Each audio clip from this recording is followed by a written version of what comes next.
যে শটগুলো অন্যের জন্য কঠিন, শামীম পাটোয়ারি সেসব শট খেলেন বেশ অবলীলায়। অনেকেই তাই কখনো শামীমের এক একটা শটের সঙ্গে খুঁজে পান ভারতীয় ঋষভ পন্থের মিল, কারো কাছে মিলটা পাকিস্তানি সাইম আইয়ুবের সঙ্গে। প্রথার বাইরে গিয়ে শট খেলতে পারার এই সামর্থ্যতাই শামীমকে অন্যদের চেয়ে আলাদা করেছে। ওয়েস্ট ইন্ডিজের বিপক্ষে প্রথম টি-20তে টাইগাররা যে জিতল ৩ ছক্কায় ১৩ বলে ২৭ করা শামীমের সেখানে বেশ বড় অবদান।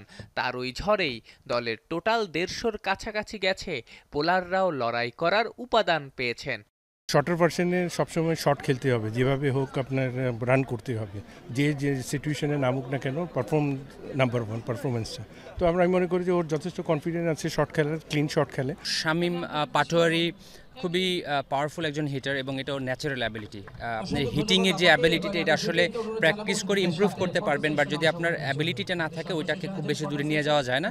He is very rare talent. জানিয়ে রাখা, শামীম এই ইনিংস খেলেছেন ১ বছর পর দলে ফিরে। তার আগে বাদ পড়েছিলেন টানা ৩টা ম্যাচে ভালো করার পরও এক ম্যাচের ব্যর্থতায়। বাঁহাতি এই হার্ড হিটারকে কি এবার অন্তত লোয়ার মিডল অর্ডারে সেট করবে জাতীয় দল ম্যানেজমেন্ট?